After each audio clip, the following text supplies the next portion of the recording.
and start. Sir,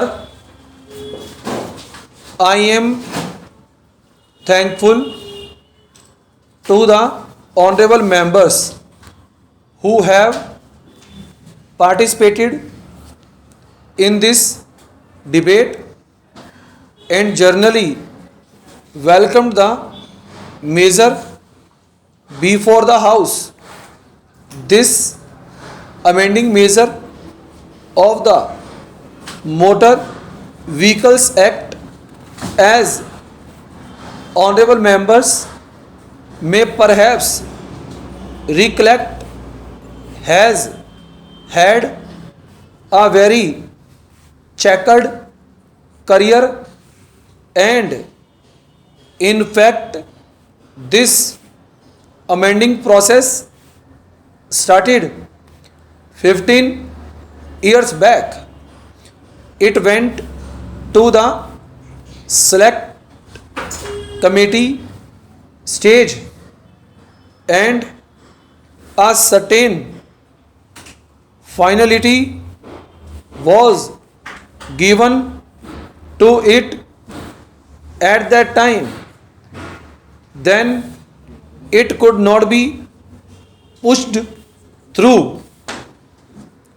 Later events made it necessary for further changes to be made in the amending measure, and I should think that this amending bill has come at a very opportune moment before the House, when the whole emphasis in the context of our planning is on the development of more and more transport capacity. I should like honorable members to view this question in that aspect, and if they do so, they will find that this bill provides for and enables various steps to be taken so that transport capacity can be fully developed. There was some mention about nationalization, and I thought that the opposition to it, if any, was very mild and had become thoroughly modified in the course of these few months.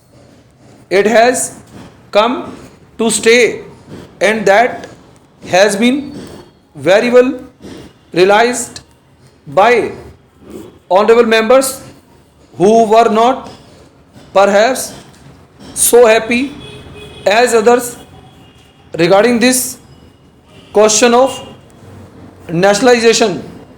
So let us consider what is the task, what is to be done by the various transport systems in the country, rail, road, and so on. There is a huge task to be performed by all these. They have to go hand in hand and perform this huge job. It is well known that the rail transport capacity that will be generated in the course of the next few years will not be able to move all the traffic. We have said so on several occasions. The allotment of resources for the purpose of railway planning and development falls very much short of the requirements. Even as per the original targets, the railways have to expand their capacity by about 50 to 60 millions tons, and the additional traffic that will be generated was calculated as 75 and odd million tons. So even as per the original targets, there was a gap of 20 to 22 million tons. Now certain targets have undergone an upward revision. For instance, for cement production, it is roughly calculated that the cost of railway plan will have to go up by another rupees 100 crores to move these additional 50 million tons. So when there is so much to move and when there is so much traffic offering, there is no question of conflict between rail and road transport. Rail and road transport have to join hands and lift the traffic that will be generated. Viewed from this angle, it will be found that there is no conflict.